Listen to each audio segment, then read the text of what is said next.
નમસ્કાર, આપ જોઈ રહ્યા છો પ્લેગ્રાઉન્ડ ધી સ્પોર્ટ્સ શો અને હું છું જય શર્મા। તો T20ની વિશ્વ વિજેતા ભારતીય ટીમ માટે આયર્લેન્ડ અને ઇંગ્લેન્ડનો પ્રવાસ એક ભયાનક સ્વપ્ન સાબિત થયો છે, જ્યાં સળંગ 2 T20 શ્રેણી હાર્યા બાદ વન ડે શ્રેણીમાં પણ ભારતનો કારમો પરાજય થયો છે। તો લોર્ડ્સના ઐતિહાસિક મેદાન પર રોહિત શર્માની 138 રનની રેકોર્ડ બ્રેક સદી અને ગિલ કોહલીની અડધી સદીઓ છતાં 388 રનના પહાડ જેવા લક્ષ્યાંક સામે ભારત 27 રને હારી ગયું। બુમરાહ વિના વિખેરાયેલું બોલિંગ આક્રમણ અને ફ્લેટ પિચોના સિંહ બનેલા બેટર્સનું વિદેશી ધરતી પર શરણાગતિ સ્વીકારવું શું ભારતીય ક્રિકેટ માટે આ એક મોટા ખતરાની ઘંટી છે? તે વિશે કરીશું ચર્ચા, અને આ ચર્ચા કરવા માટે આપણી સાથે સ્ટુડિયોમાં ઉપસ્થિત છે સ્પોર્ટ્સ એક્સપર્ટ અશોક મિસ્ત્રી। અશોકભાઈ, આપનું સ્વાગત છે। Thank you so much.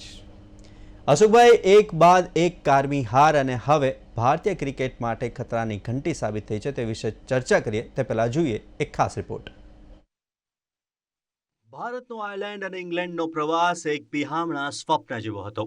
T20માં world number 1 team અને T20 વર્લ્ડ કપના ડિફેન્ડિંગ ચેમ્પિયનની પાંખો પર આસમાનમાં ઉડતી ભારતની ટીમ આયર્લેન્ડ અને ઇંગ્લેન્ડ સામે ઊંધા મોંએ ભોંય પર પડી। બંને શ્રેણીમાં ભારતનો કારમો પરાજય થયો। IPLની ફ્લેટ પીચો પર ચોગ્ગા છગ્ગા ફટકારીને કોલર ઊંચા રાખીને હવામાં ઉડતા બેટર્સની આયર્લેન્ડ અને ઇંગ્લેન્ડની ઉછાળ લેતી પીચોએ હવા કાઢી નાખી। સતત 2 T20 શ્રેણીના પરાજયના આઘાતમાંથી બહાર આવીને શુભમન ગિલની કેપ્ટનશીપમાં ભારતે પ્રથમ વન ડે જીતી ત્યારબાદ ભારતને હાશકારો થયો કે ચાલો હવે દિવસો બદલાયા। જો કે આનંદ લાંબો સમય ટક્યો નહીં। બીજી મેચમાં વિરાટના 65 અને શ્રેયસના 66 રન સિવાય કોઈ રમ્યું નહીં અને ભારત માત્ર 233 રનમાં ઓલ આઉટ થઈ ગયું। ઇંગ્લેન્ડે ભારતની નબળી બોલિંગનો લાભ લઈને એક સામાન્ય ટાર્ગેટને 44.1 ઓવરમાં પૂર્ણ કર્યો।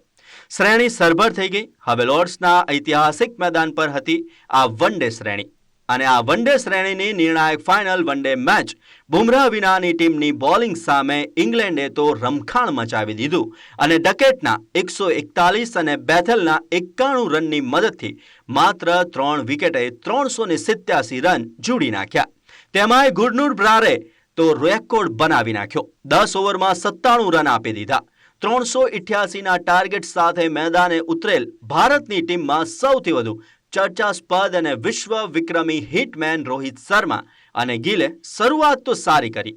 રોહિત શર્મા તો ટીકાકારોના મોં બંધ કરવા અને પોતાની ક્ષમતા પુરવાર કરતા ઇંગ્લેન્ડના બોલર સામે બંધ પોકારી 110 બોલમાં 138 રન જોડી નાખ્યા। તેમાંય 5 છગ્ગા અને 17 ચોગ્ગા સામેલ હતા। જેની ફેરવેલની લોકો વાત કરી રહ્યા હતા તે રોહિત શર્મા લોર્ડ્સ પર વન ડેમાં સદી ફટકારનાર પ્રથમ ભારતીય બેટર પણ બની ગયો। તો ગિલના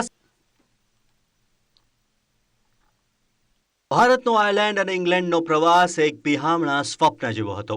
T20માં વર્લ્ડ નંબર 1 ટીમ અને T20 વર્લ્ડ કપના ડિફેન્ડિંગ ચેમ્પિયનની પાંખો પર આસમાનમાં ઉડતી ભારતની ટીમ આયર્લેન્ડ અને ઇંગ્લેન્ડ સામે ઊંધા મોંએ ભોંય પર પડી। બંને શ્રેણીમાં ભારતનો કારમો પરાજય થયો। IPLની ફ્લેટ પીચો પર ચોગ્ગા છગ્ગા ફટકારીને કોલર ઊંચા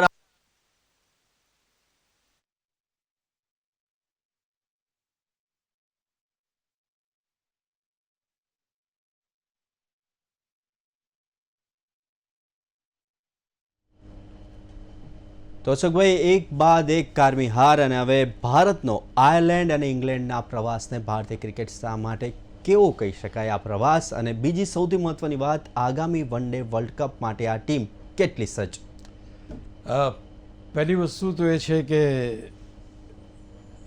ફિફા વર્લ્ડ કપના કારણે આપણે આની ચર્ચા આજે કરી રહ્યા છીએ, પણ ખાસ અગત્યની વાત એ છે કે જ્યારે પણ વર્લ્ડ કપની તૈયારીઓ થતી હોય ત્યારે એક સેટ ઓફ પ્લેયર્સ નક્કી કરવામાં આવે છે અને એ સેટ ઓફ પ્લેયર્સને ગ્રુપ કરવામાં આવે છે અથવા તો એમને રમાડવામાં આવે છે, પ્રેક્ટિસ આપવામાં આવે છે, આગળ વધવાની તક આપવામાં આવે છે।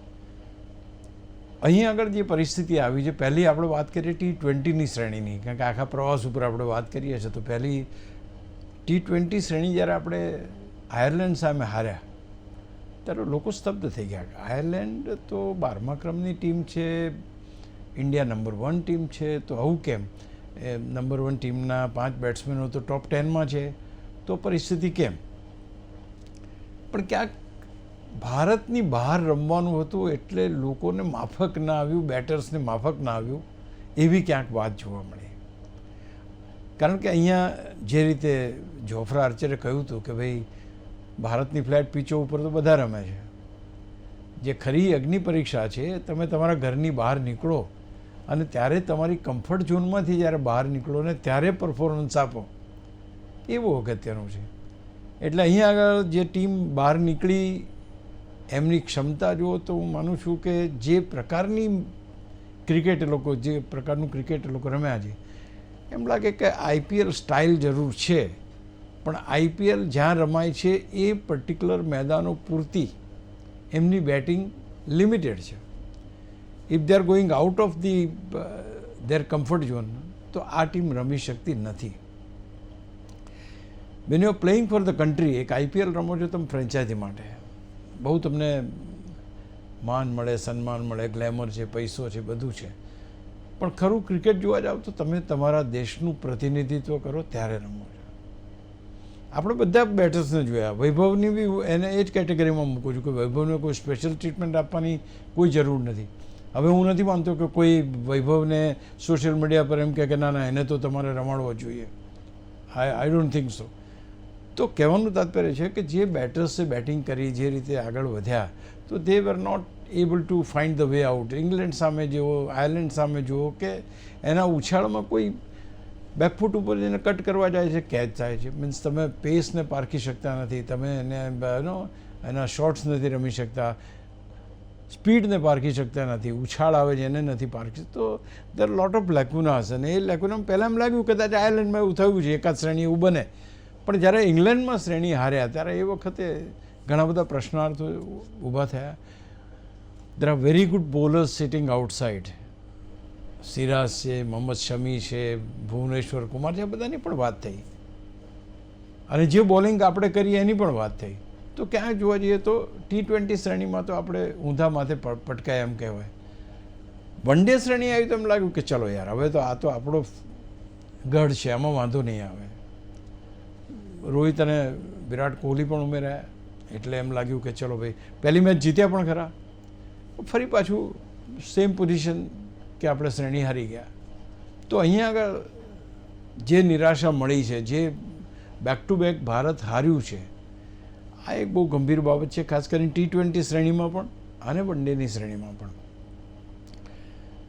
તમે આવતા વર્ષે વર્લ્ડ કપ રમવા જઈ રહ્યા છો ત્યારે આ પ્રકારનું જે, કારણ કે આમે વન ડે તો બહુ ઓછી રમાય છે, એટલે તમારે જ્યારે વન ડે રમાય તે વખતે તમારો પરફોર્મન્સ જો સારું ના થાય તો આઈ ડોન્ટ થિંક કે તમે આગળ ઉપર કેટલે સુધી જઈ શકશો. ઓફકોર્સ બધી જ બાબતો એક તમારા નસીબ પર બી નિર્ભર કરે છે અને તમારા એટીટ્યૂડ ઉપર પણ નિર્ભર કરે છે. ઝિમ્બાબ્વે સામે કપિલ દેવે જો 175 રન ના માર્યો તો ભારત 1983 વર્લ્ડ કપ ના જીતી શક્યું હોત. સિમ્પલ વાત છે, કોઈ બીજો ખેલાડી નહોતો રમ્યો. એ જ પ્રમાણે તમે આ વખતના વર્લ્ડ કપની વાત કરો, આ વખતે રોહિત શર્મા જોરદાર રમ્યા, આપણે છેક ફાઇનલ સુધી પહોંચ્યા અને ફાઇનલમાં આપણે હારી ગયા. તો અહીંયા આગળ લક ફેક્ટર પણ બહુ અગત્યનું, એટલે એકદમ ડિસહાર્ટન થવાની જરૂર નથી. હા, એક વસ્તુ ચોક્કસ છે કે બેટિંગ જે છે that batting will have to, જો કદાચ ખેલાડીઓ પાસે અનુભવ ના હોય તો અનુભવ આપવો પડશે, બહારના પ્રવાસો ઉપર ધ્યાન આપવું પડશે. અને કારણ કે તમે એવરી ટાઈમ તો બે ફેલ ગયો એટલે તમે બદલી કાઢો અને બદલી કાઢો. સોશિયલ મીડિયા પર તો કે એક જ વારમાં ફેલ જાય એટલે કે આને બદલી કાઢો, પણ ઇટ ઇઝ નોટ પોસિબલ. એ પોસિબલ નથી. તમે આટલી બધી પ્રોસેસમાંથી તમે છોકરાને અથવા લાવ્યા હોય ખેલાડીને અહીં સુધી, તો you need to give them the chance and you need to. આનો અર્થ એ થયો કે તમે તમારું સિલેક્શન ખોટું ઠેરવો છો, કે આ માણસનું સિલેક્શન ખોટું થયું છે. અને બીજું કે એ બધા પ્લેયર્સ સારા પ્લેયર્સ છે, સારું રમી ચૂક્યા છે, એવું નથી કે પહેલી વાર રમાય છે. તો હું માનું છું કે થોડોક આપણે પ્લસ માઇનસ કરીને ભારતીય બેટિંગ લાઇનઅપ, જે વન ડેની વાત કરીએ આપણે, તો ભારતની બેટિંગ લાઇનઅપમાં જે ફેરફારો છે એના કરતાં બોલિંગ લાઇનઅપમાં બહુ જ મોટા ફેરફારોની જરૂર છે. એ એકચ્યુઅલી આ જોવા જાવ તો આઈ ઓપનર બી કહેવાય કે ભાઈ જુઓ તમે હારી ગયા છો, તમે આમ કર્યું છે, હવે તમે કહીએ એ પ્રમાણે તમે સ્ટ્રીક કામ કરો, એટલે પણ પોસિબલ છે. પણ હવે વન ડેમાં આપણે વધારે એ કરવાનું છે, કારણ કે we are going to face the world cup, અને એ પાછું સાઉથ આફ્રિકામાં જ છે જ્યાં ઉછાળેલી પીચ આવશે.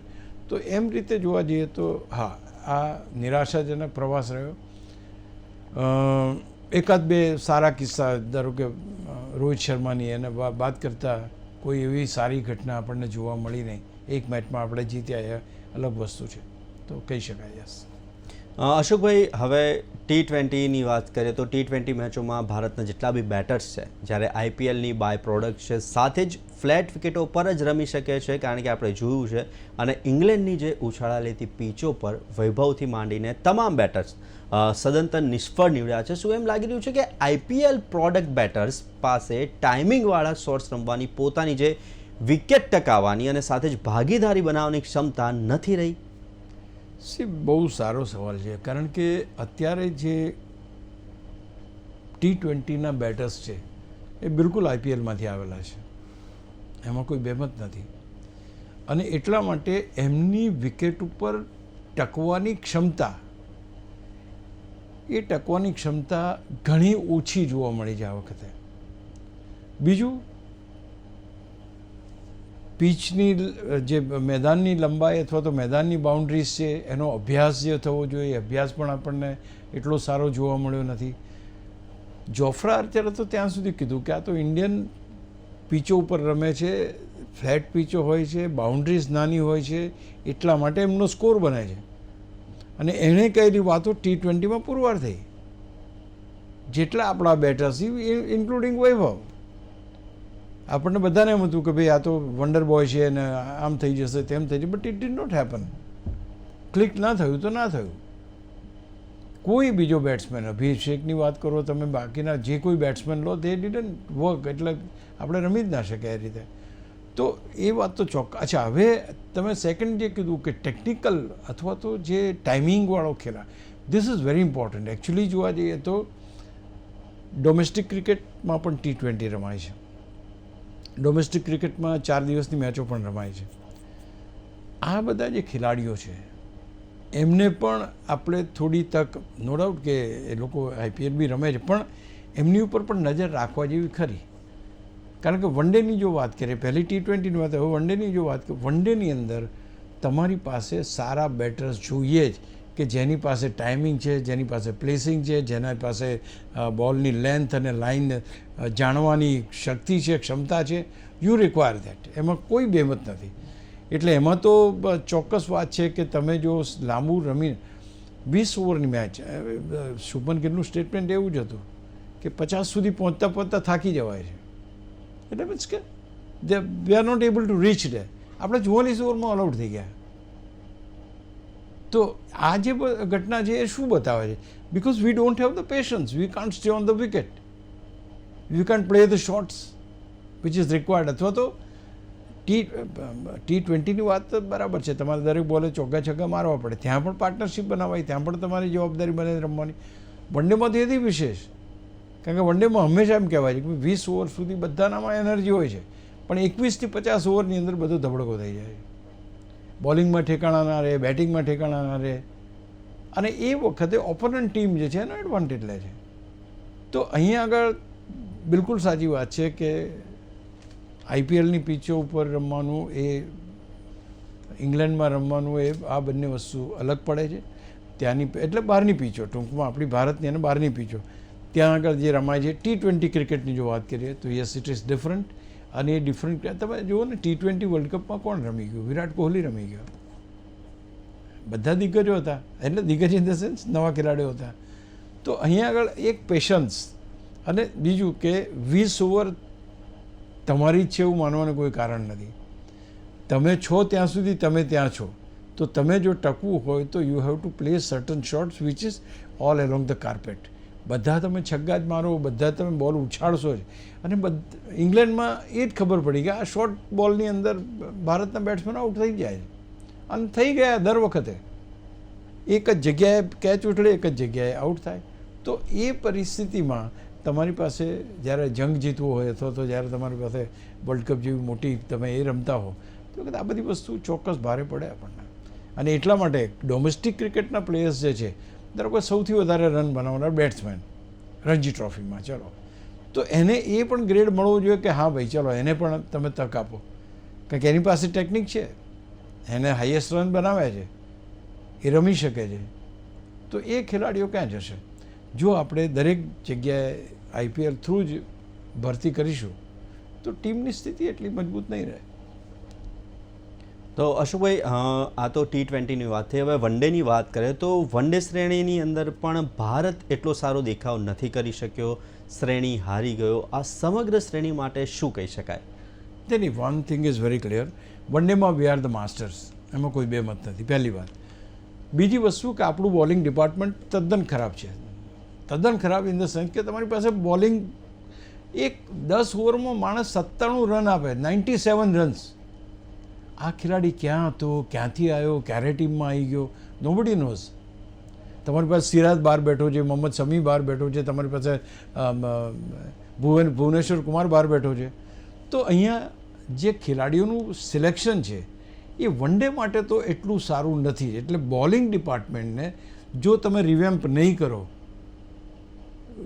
બુમરાહ એની હવે કેપેસિટી લિમિટ આવી ગઈ છે, 1 કે 2 વિકેટ એ હોય ત્યાં સુધી થોડોક આપણને જબ moment he was not there in the final. તમે જુઓ તો ખરા ઇંગ્લેન્ડના બેટરોએ ભારતની બોલિંગની ધજા ઉડાવી દીધી એમ કે ચાલે.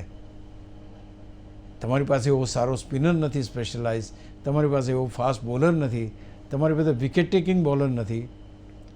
તો આજે જો તમે વન ડે વર્લ્ડ કપ રમવા જતા હો તો બાકી તો સાહેબ હજુ આજની તારીખમાં I have a full faith in all this players. શરૂઆત તમે ગિલથી કરો, ગિલ છે, રોહિત છે, વિરાટ છે, પેલો શ્રેયસ આયર છે, આ બધા ખતરનાક ખેલાડીઓ છે. ઇવન અક્ષર પટેલ સુધી તમે લઈ લો, 7 બેટિંગ, જોરદાર બેટિંગમાં હજુ આજની તારીખમાં we can take A guarantee કે નહીં. આપણી પાસે રાહુલ છે તમારી પાસે, વિરાટ કોહલી, રોહિત શર્મા, રાહુલ, ગિલ અને આયર, આ 5 ખેલાડીઓ તો સાહેબ કોઈ પણ વર્લ્ડની કોઈ પણ બોલિંગને રમી શકે. ભલે આ વખતે આપણે હારી ગયાનું ડેફિનેટલી એ છે, બેકફૂટ ઉપર આપણે છીએ, પણ દે હેવ દેટ કેપેસિટી. આપણે નબળા પડ્યા છે બોલિંગથી. જો તમારી બોલિંગ સારી હોત તો ઇંગ્લેન્ડ આટલા બધા રન ના મારી ગયું હતું, અને એટલા બધા રન ના મારી ગયું તો લોર્ડ્સની મેચ આપણે જીતી ગયા હોત. તો અહીં આગળ સૌથી મહત્ત્વની વાત, વર્લ્ડ કપ જીતવામાં, વન ડે વર્લ્ડ કપ જીતવામાં કોઈ મને એ નથી લાગતું. ઓનલી ધ થિંગ, તમારા જેટલા અત્યારના બોલર છે એને તમે અલગ કરીને, તમારા ભુવનેશ્વર કુમાર હોય તો એ રમી શકતો તે લાવો તમે, અથવા એ તો ખેર T20 માટે પણ ખાસ કરીને મોહમ્મદ શમીને લાવો, સિરાજને લાવો, ખેલાડીને તમારે લાવવા પડશે, કોઈ નહીં ચાલે એના વગર. અશોકભાઈ, આપણે T20ની વાત કરી, વર્લ્ડ કપની વાત કરી, હવે થોડીક સોશિયલ મીડિયાની વાત કરીએ તો સોશિયલ મીડિયા ઉપર અહેવાલો વાજતે ગાજતે ફરી રહ્યા હતા રોહિત શર્માને લઈને. તો રોહિત શર્માને લોર્ડ્સ પર રિટાયર કરવાની તૈયારીઓ સોશિયલ મીડિયા ઉપર તો થઈ ચૂકી હતી, પણ BCCIએ તેના અહેવાલો પર પાણી ફેરવી દીધું એમ કહી શકાય. આપણે ત્યાં અત્યારની પરિસ્થિતિની અંદર એક ખેલાડીને ટીમમાંથી બહાર કાઢો તો પણ એની ઉપર ટિપ્પણી થાય છે. અને સારા cricketers, I don't want to name anybody, કે એના સપોર્ટમાં તરત ઉતરી આવે કે ભાઈ સંજુ સેમસનને કેમ નથી રમાડતા, કેમ પડતો મૂક્યો, કેમ આમ કર્યું, કેમ આમ. અરે ભાઈ, સંજુ સેમસન એ ભારતીય ટીમનો ખેલાડી છે, એને 11 ખેલાડી જ રમવાના છે. તમારે જો બીજા કોઈને તક પહેલાં એમ કીધું કે વૈભવને નથી રમાડતાનું ચાલ્યું, એને રમાડ્યો ફેલ, પછી કે સંજુને કેમ નથી લીધું એ ચાલ્યું. તો આ રીતે તો ડેફિનેટ વાત છે કે ટીમ તો, હા, ટીમના મનોબળ ઉપર ચોક્કસ અસર થાય છે એની. ખેલાડીને પોતાને ખબર નથી હોતી મને પડતો મૂક્યો એટલે આટલો મોટો ગુનો થઈ ગયો છે એમ, જેટલી વાત, જેટલી ચર્ચા એની સોશિયલ મીડિયામાં થાય છે. આઈ થિંક રોહિત શર્માના કેસમાં લઈ લો તમે, એટલા મોટા હેડિંગ સાથેની ન્યૂઝ કે બધે ચાલ્યા છે કે ભાઈ હવે રોહિત શર્મા લોર્ડ્સ ઉપર છેલ્લી મેચ રમશે, રિટાયર થશે ને. એણે સાહેબ એવા રન માર્યા, એટલા રન માર્યા કે લોર્ડ્સ ઉપર ઇતિહાસ રચી દીધો. First man to score a century on the Lord's. યાદ છે ને, સચિન તેંડુલકરની સેન્ચુરી નથી લોર્ડ્સ ઉપર, અને વન ડેની અંદર આ પહેલી સેન્ચુરી કે જે સેન્ચુરી અહીંયા લખાઈ એ રોહિત શર્માની. તો કેવી રીતને આજે એના ઉપર માનસિક કેટલું વીતતું હશે. રોજ સવાર ચાપુ ખોલે, લોર્ડ્સમાં રિટાયર થાય, અથવા ક્યાંય પણ સોશિયલ મીડિયા ઉપર જુઓ, ઇઝ રિટાયરિંગ, કેમ રિટાયર થવું જોઈએ, કેમ રિટાયર નથી થવું, બધી જ વસ્તુનું વિશ્લેષણ થાય. રોજ સવાર પેલો માણસ વાંચે. એ બધા આટલા પ્રેશરની અંદર સોશિયલ મીડિયાના કે જે મીડિયાના એ પ્રેશરની અંદર પેલાએ જે રન્સ માર્યા, આઈ થિંક હું તો સેલ્યુટ મારું છું માણસને. અને હી હેઝ શોન કે યાર come on, I am still the same player.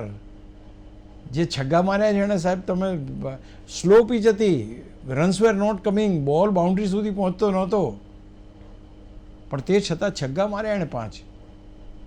તો આઈ થિંક હેડ્સ ઓફ એ ખેલાડીની જે અને છેલ્લે તો પછી એટલે સુધી વધી ગયું એ ચર્ચા ને બધું કે બીસીસીઆઈ કહેવું પડે કે ભાઈ રોહિતને રિટાયર કરવાનો કોઈ પ્લાન નથી, એ રિટાયર પણ નથી થતો કે એવી કોઈ વાતચીત નથી થઈ.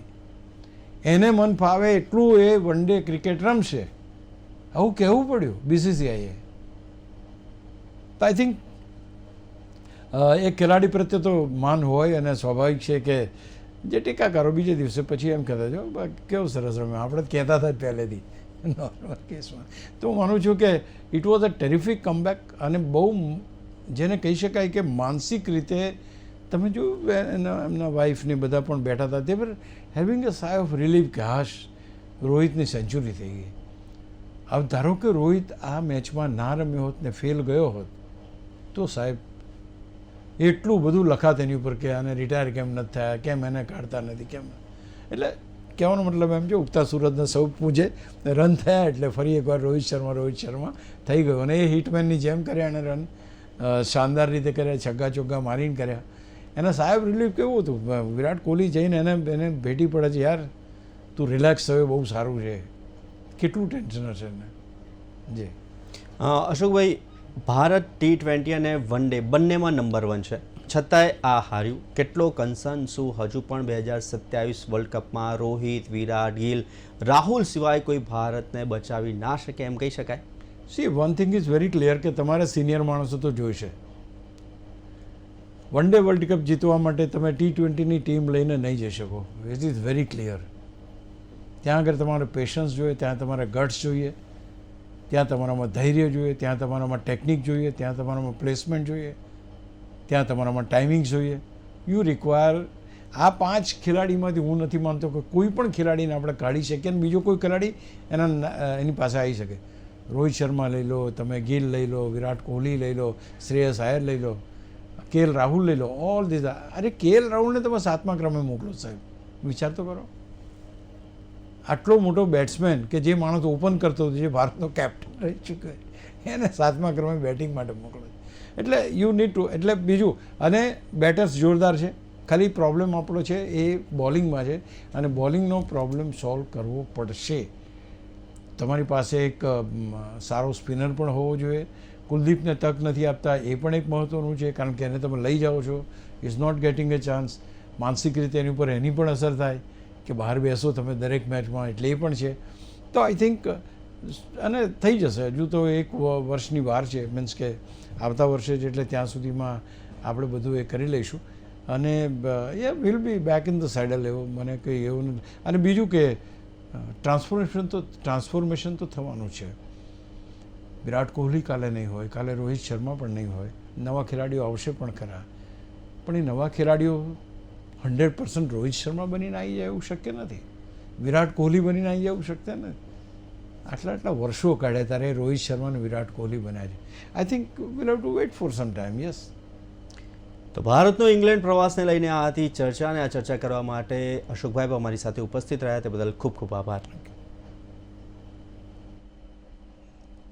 તો આવી જ રીતના દરેક સ્પોર્ટ્સ ઇવેન્ટ્સના પ્રિવ્યૂ, રિવ્યૂ, એનાલિસિસ અને ડિસ્કશન માટે જોતા રહો પ્લેગ્રાઉન્ડ ધી સ્પોર્ટ્સ શો. નમસ્કાર.